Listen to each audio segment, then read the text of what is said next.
Hello guys, good morning, সুপ্রভাত। আশা করি ভালো আছো, আমিও ভালো আছি।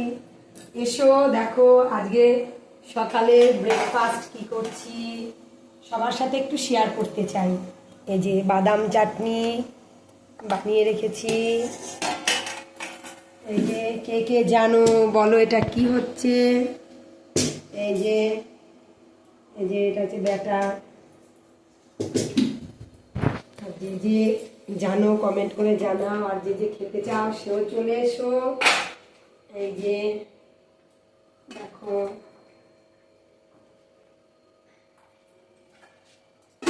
কেমন হয়েছে জানাবে।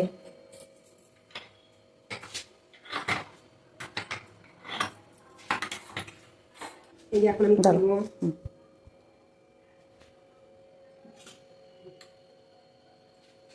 তোমরা যে যে খাবে চলে আসবে। বাই।